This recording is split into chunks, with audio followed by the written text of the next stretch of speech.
Assalamualaikum warahmatullahi wabarakatuh. Kami dari kelompok 3 akan mempresentasikan tentang etika dan teknologi baru yang berkelanjutan. Next.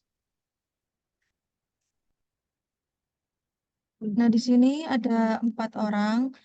Ada saya sendiri, Intan Hendra Kusuma dengan NPI 146210087. Lalu ada Ibram Zanwar Praksatama dengan NPI 146210091. Kemudian ada Muhammad Alvan Firdaus dengan NPI 14621001005. Lalu yang terakhir ada Inelti Aji Faiza dengan NPI 14621001008. Next. Nah, nah, dari bab ini apa hasil belajar? Hasil belajar dari bab ini adalah memahami dasar etika dan berkelanjutan teknologi yang berkembang. Next. Nah, untuk di bab 5 ini kita akan mempelajari tentang yang pertama ada etika teknologi yang muncul di mana permasalahan-permasalahan etika dalam teknologi yang sedang berkembang. Lalu yang kedua ada teknologi baru yang berkelanjutan yang mempertahankan sambil tetap berkembang.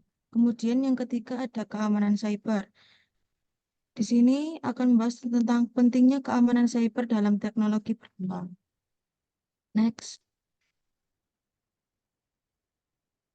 Nah, bab pertama ada masalah etika. Etika teknologi yang muncul. Etika tek etika.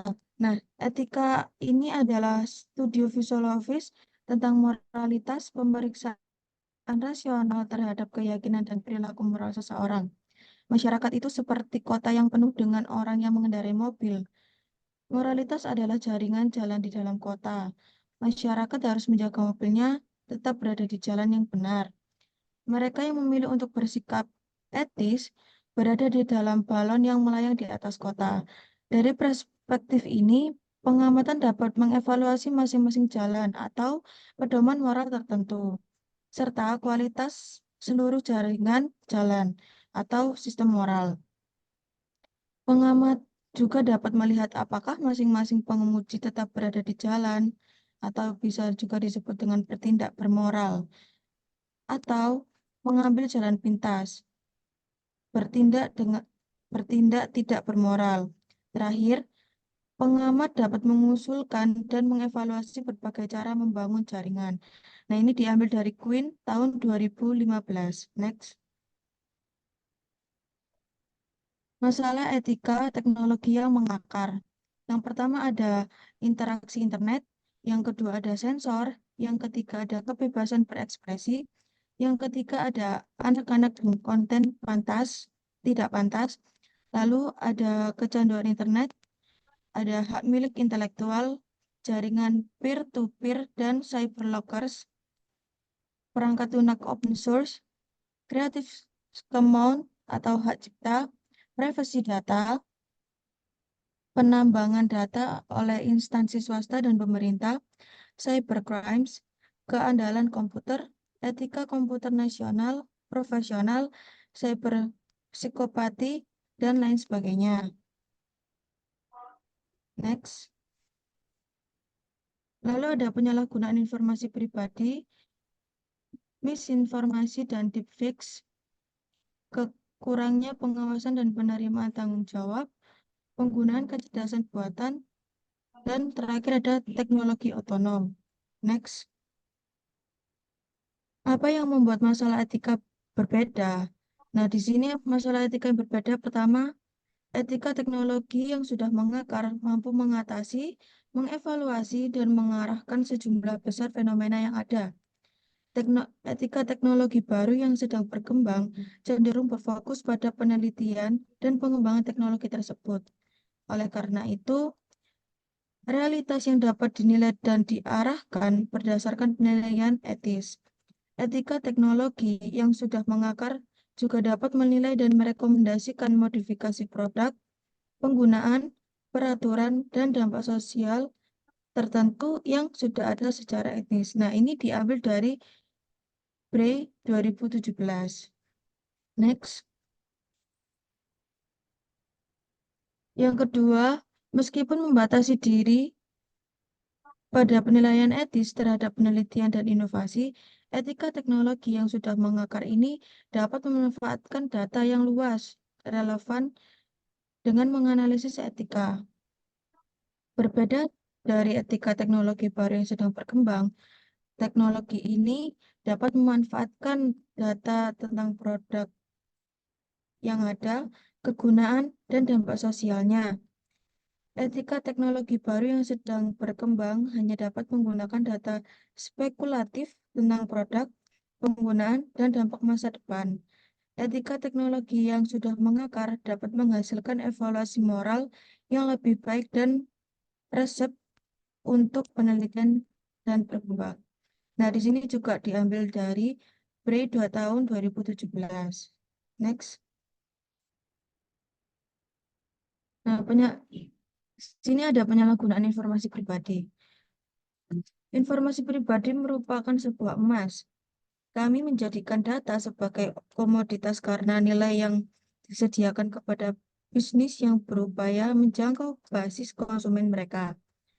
Bagi bisnis, penting untuk mengetahui produk apa yang sedang populer. Bagi tokoh politik, penting untuk mengetahui bahwa isu-isu sosial dan hukum mendapat perhatian paling besar. Tapi kapan hal itu menjadi melenceng jauh? Sejauh mana informasi tersebut menghalangi hak privasi kita? Nah, ini juga diambil dari penelitian Wetter 2021. Next. Misinformation dan deepfake. Salah satu hal yang terlihat pada pemilu presiden adalah potensi misinformation yang dapat memperoleh basis dukungan lebih luas. Hal tersebut mempunyai efek menciptakan polarisasi yang berdampak luas terhadap lingkungan ekonomi dan politik global. Kami dulu percaya bahwa video tersebut menceritakan sebuah kisah yang tidak dapat disangkal dan berakar pada kebenaran. Namun, teknologi deepfake ini memungkinkan manipulasi gambar digital yang sedemikian canggih sehingga orang-orang seolah-olah mengatakan dan melakukan hal-hal yang tidak pernah terjadi. Potensi pelanggaran privasi dan penyalahgunaan identitas sangat tinggi dengan penggunaan teknologi ini. Di sini juga penelitian dari Wetter 2021. Selanjutnya ada kurangnya pengawasan dan penerimaan tanggung jawab. Sebagian besar perusahaan beroperasi dengan hybrid stack yang berdiri dari perpaduan teknologi, pihak ketiga, dan milik sendiri. Akibatnya, sering terjadi kebingungan mengenai tanggung jawab harus ditanggung terkait tata kelola, penggunaan data besar, masalah keamanan cyber, dan pengolahan informasi identitas pribadi. Sebenarnya, siapa yang bertanggung jawab untuk memastikan data terlindungi?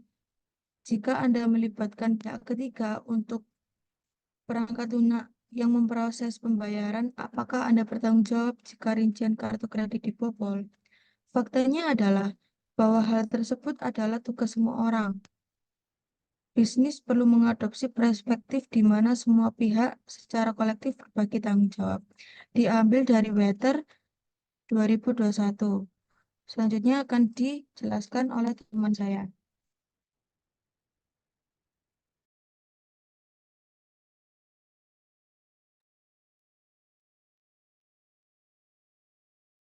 Baik, selanjutnya ada penggunaan kecerdasan buatan.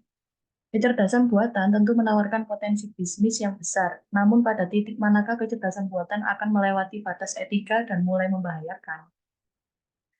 Yang pertama ada pengenalan wajah, di mana pengenalan wajah ini ada penyalahgunaan, bias rasial, atau bias yang mempengaruhi pemahaman seseorang secara tidak sadar dan pembatasan kebebasan pribadi. Yang kedua ada penggantian pekerjaan. Kecerdasan buatan dimaksudkan untuk meningkatkan otomatisasi tugas-tugas tingkat rendah dalam banyak situasi sehingga sumber daya manusia dapat digunakan pada inisiatif yang lebih strategis dan tugas pekerjaan yang rumit. Ketiga, ada pelacakan kesehatan. Apakah memantau status kesehatan seseorang merupakan hal yang etis dan bagaimana dampaknya terhadap pembatasan yang kita berikan pada mereka? Yang keempat, ada bias dalam teknologi kecerdasan buatan. Teknologi dibangun oleh programmer dan mewarisi bias dari penciptanya karena manusia pada dasarnya memiliki bias. Teknologi pada dasarnya memiliki kelemahan. Apakah penting siapa yang mengembangkan algoritmanya? Sistem AI belajar mengambil keputusan berdasarkan data pelatihan dan pengkodean yang dapat dinodai oleh bias manusia atau mencerminkan kesenjangan historis atau sosial. Next.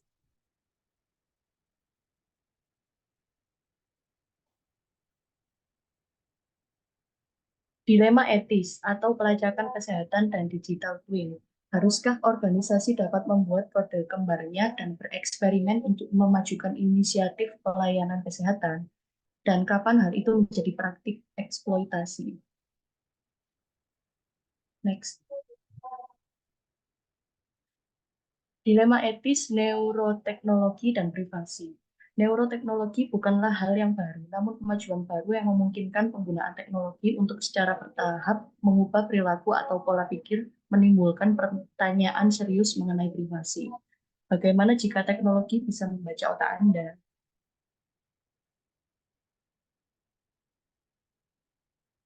Lalu ada dilema etis persenjataan teknologi. Meskipun kemungkinan terjadinya korban jiwa lebih kecil, dapat masalah etika yang nyata dalam penggunaan teknologi sebagai senjata.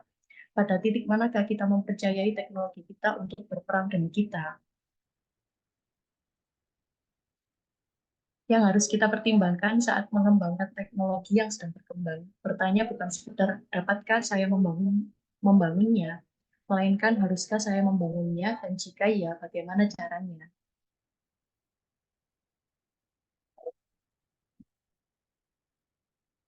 Pentingnya pengambilan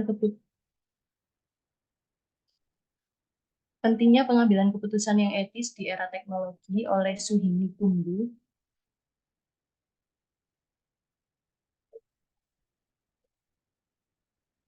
Yang kedua, keberlanjutan, yaitu teknologi berkembang yang berkelanjutan.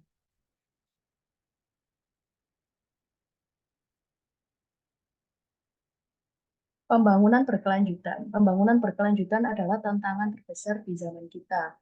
Hal ini menyatukan sejumlah masalah global, polusi dan keracunan di lingkungan tempat kita tinggal, kemiskinan dan kelaparan, perubahan iklim, menipisnya sumber daya mineral dan organik, kehancuran ekologi, dan kesenjangan global. Teknologi tidak hanya berperan penting dalam menciptakan permasalahan yang kita hadapi, namun juga berperan penting dalam menyelesaikannya. Alasannya bukan karena pembangunan berkelanjutan merupakan misi teknologi, sebaliknya pembangunan berkelanjutan adalah misi seluruh masyarakat. Namun teknologi sudah mengakar kuat di masyarakat kita, tanpanya masyarakat akan segera runtuh. Lalu ada definisi pembangunan berkelanjutan. Pembangunan berkelanjutan adalah pembangunan yang memenuhi kebutuhan masa kini tanpa mengorbankan kemampuan generasi mendatang untuk memenuhi kebutuhan mereka sendiri. Oleh Komisi Dunia untuk Lingkungan Hidup dan Pembangunan tahun 1987. Keberlanjutan seperti menjual. Hal ini merupakan sebuah harapan karena menunjukkan bahwa konsumen tidak sepenuhnya didominasi oleh kepentingan pribadi. Namun, secara umum, klaim produk berkelanjutan seringkali didasarkan pada satu fitur produk dengan mengabaikan artikulasi lain yang mungkin ada, misalnya produk hemat energi atau dapat didaur ulang.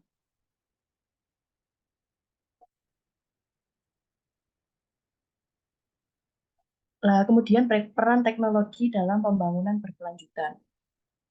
Teknologi akan mempunyai peran penting dalam pembangunan berkelanjutan karena alasan sederhana bahwa teknologi pada hakikatnya merupakan bagian dari komunitas dan kehidupan individu kita. Meskipun banyak yang tidak menyukai gagasan ini, tidak ada perbaikan teknologi yang sederhana untuk pembangunan berkelanjutan. Institusi, sistem, dan kehidupan pribadi semuanya harus berubah, bukan karena kita hanya mencari solusi melalui gaya hidup yang sadar, namun karena teknologi dan masyarakat selalu berevolusi bersama. Perubahan teknologi akan menciptakan perubahan sosial dengan menawarkan pilihan-pilihan baru. Perubahan sosial akan memicu kebutuhan dan kondisi baru untuk teknologi. Di dunia ini, teknologi seringkali bersifat global dan persaingan dalam produk tertentu seringkali terbatas pada beberapa perusahaan besar. Oleh karena itu, perancang teknologi memiliki tanggung jawab yang besar. Rancangan mereka dapat memberikan dampak yang luar biasa pada berbagai aspek masyarakat kita, baik dalam jangka pendek maupun jangka panjang. Teknologi berkelanjutan. Teknologi berkelanjutan adalah istilah umum yang menggambarkan inovasi yang mempertimbangkan sumber daya alam dan mendorong pembangunan ekonomi dan sosial. Tujuan dari teknologi ini adalah untuk secara drastis mengurangi resiko lingkungan dan ekologi serta menciptakan produk yang berkelanjutan. Yang pertama ada pengganti. Teknologi ini mendorong peralihan dari bahan non-biodegradable ke bahan biodegradable dalam produksinya. Ini juga menggantikan sumber daya tak terbarukan dengan sumber daya terbarukan. Yang kedua ada pencegahan. Teknologi ini mencegah kerusakan, kontaminasi, dan dampak negatif lainnya terhadap lingkungan melalui penggunaan atau produksinya. Yang ketiga ada efisiensi. Teknologi ini efisien dalam penggunaan energi dan sumber daya. Lalu ada angkutan listrik umum, mobil listrik, bus, kereta api, dan sarana transportasi lainnya dapat membantu mengurangi polusi.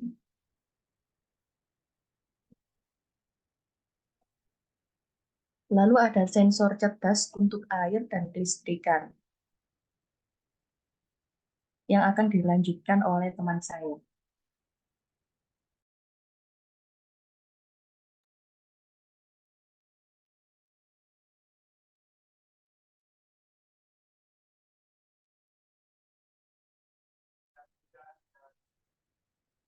Yaitu yang selanjutnya ada keberlanjutan digital. Konsep ini didefinisikan sebagai perangkat faktor dan prinsip yang aman dan stabil secara ekologis untuk mengacu pada perspektif jangka panjang untuk pembangunan sosial dan ekonomi. Secara teknis, setiap bisnis digital ingin membuat perbedaan sehingga saat ini mereka memilih untuk menjadi ramah lingkungan. Di sisi lain, kebutuhan yang sangat besar untuk memikirkan masa depan planet ini dan umat manusia muncul sejauh mata memandang. Kemudian ini ada where AI use case fall within UN Sustainable Development Goals. Yang pertama ada UN Goals, Life Below Water, Affordable and Clean Energy, Clean Water and Sanitation, Responsible Consumption and Production, Sustainable Cities and Communities, Gender Equality, Partnership for the Goals, Zero Hunger, Decent Work and Economic Growth, Climate Action, Reduce Inequalities, Industry Innovation and Infrastructure, No Poverty, Life on Land, Quality Education, Peace, Justice, and Strong Institutions, and good Health and Well-being. Selanjutnya yaitu ada 10 langkah menuju teknologi berkelanjutan berdasarkan Perjanjian Paris. Yang pertama ada konsumsi sumber daya alam yang efisien. Kedua, memobilisasi sumber keuangan. 3, peralihan dari bahan bakar fosil ke energi abadi. 4, mitigasi risiko perubahan iklim. 5, perbaikan rantai pasokan. 6, transformasi lintas industri termasuk TI. 7, menjaga keseimbangan antara perekonomian perkotaan dan pedesaan. 8, mengambil solusi yang berorientasi pada alam. 9, kelompok rentan dan kawasan perlindungan. 10, meminimalkan tingkat emisi dan polusi. Selanjutnya yaitu ada konsumsi sumber daya alam yang efisien. Patagonia, perusahaan pakaian ramah lingkungan menggunakan AI Central Workstation. Secara otomatis mengontrol semua sistem operasional dari lingkungan dalam ruangan hingga irigasi di luar ruangan. Kamar mandi dan toilet dilengkapi dengan sensor pengatur air, bahkan lanskap dan tanaman di sekitar bangunan dipilih dan dirancang untuk mengurangi penggunaan air. Pekerjaan didorong untuk menggunakan mobil listrik dan mendapatkan kompensasi finansial karena datang bekerja dengan sepeda atau angkutan umum. Selanjutnya ada memobilisasi sumber keuangan. Iko ATM dinding luar dapatkan uang tunai untuk elektronik lama Anda. Yang perlu Anda lakukan hanyalah membawa perangkat Anda ke kios Iko ATM untuk dievaluasi dan dinilai. Dan Anda dapat membawa uang langsung ke rekening bank Anda, PayPal, atau dalam bentuk voucher. Peralihan dari bahan bakar fosil menuju energi abadi. Jaringan cerdas memungkinkan pengelolaan dan distribusi sumber energi terbarukan yang efektif seperti tenaga surya, angin, hidrogen, dan gelombang. Dengan memanfaatkan Internet of Things untuk mengumpulkan data di jaringan pintar, perusahaan utilitas dapat dengan cepat mendeteksi dan menyelesaikan masalah layanan melalui penilaian mandiri yang berkelanjutan. Karena perusahaan utilitas tidak lagi harus bergantung pada pelanggan untuk melaporkan pemadaman listrik. Kemampuan penyembuhan mandiri ini merupakan komponen penting dari jaringan listrik pintar. Kemudian ada mitigasi resiko perubahan iklim, ada sistem prediksi bahaya banjir pantai. Prediksi bahaya banjir di wilayah pesisir akibat perubahan iklim dan tingginya resiko kenaikan air laut. Kemudian ada peningkatan rantai pasokan, yaitu ada sensor IoT built-in Walmart dan robot memindai rak, menghilangkan pemborosan dan penggunaan energi, serta menyediakan kontrol rantai pasokan. Kemudian ada drone berawak mandiri Walmart untuk penyerbukan tanaman dilengkapi dengan kamera dan sensor. Alat ini juga memungkinkan untuk mendeteksi masalah pertanian dan mendapatkan kontrol yang lebih memadai atas rantai pasokan makanan Walmart sehingga meminimalkan limbah makanan. Selanjutnya ada transformasi lintas industri, komputasi cloud Microsoft telah memberdayakan efisiensi energi dan pengurangan limbah material.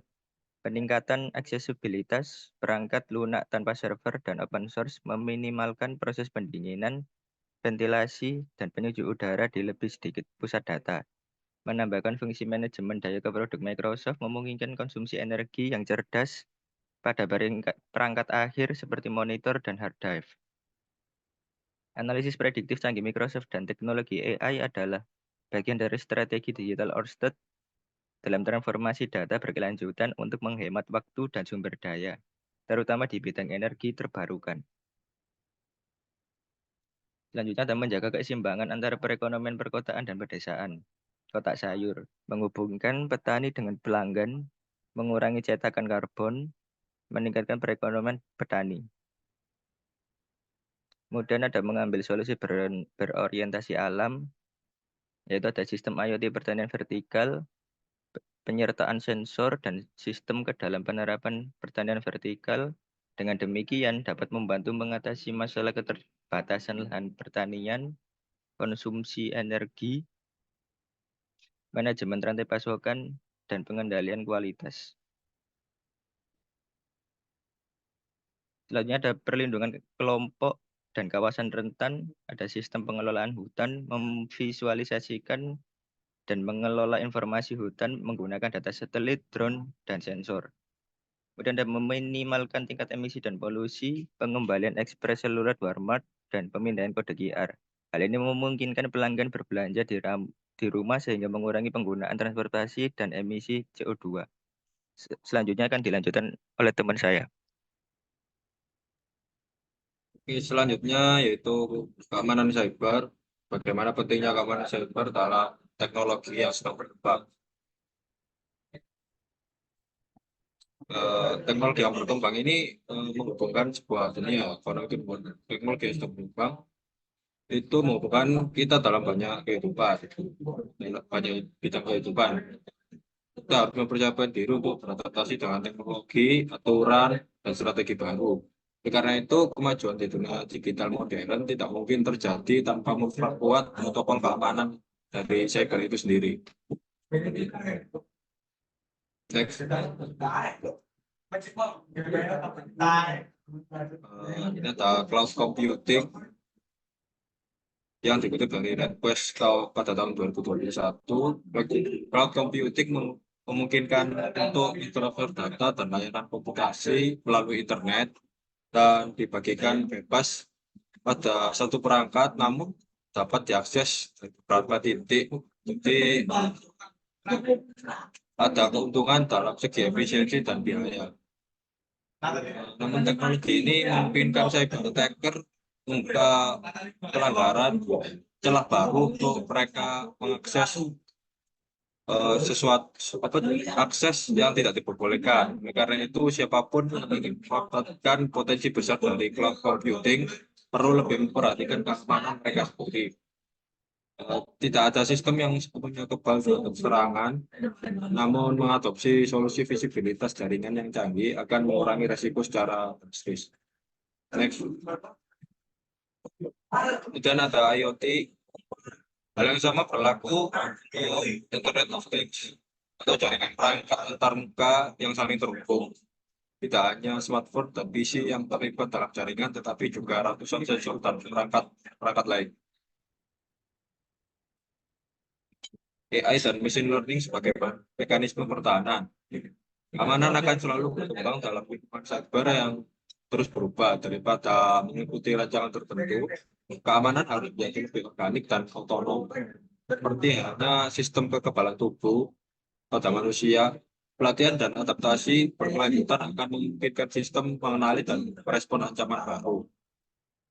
Deteksi dari serangan siber menjadi lebih luas sehingga ekosistem IoT akan mengandalkan AI dan lini pertahanan machine learning untuk menilai keandalan data.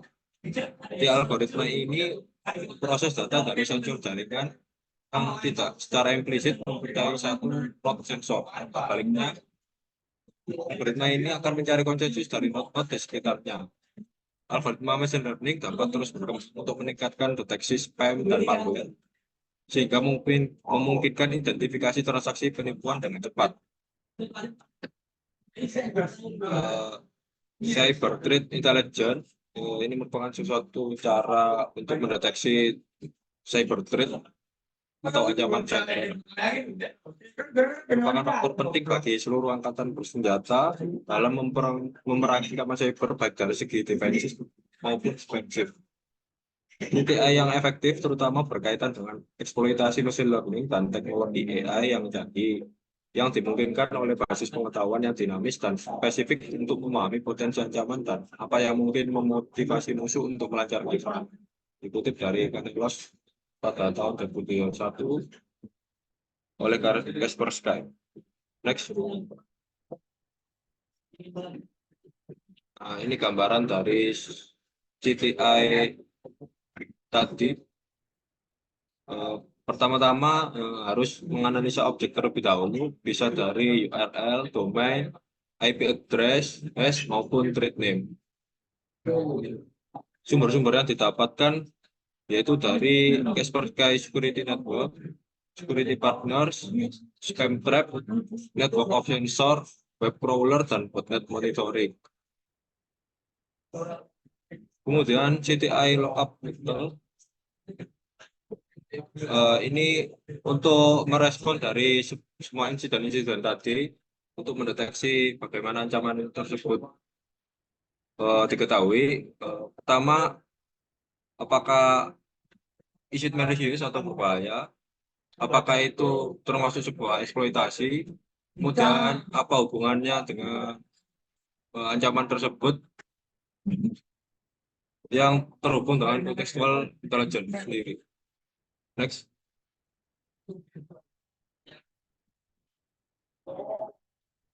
Mengembangkan sebuah teknologi baru bukan hanya soal bagaimana kita bisa membangunnya, tapi juga jika kita mau membangunnya, etika, keberlanjutan, dan keamanan.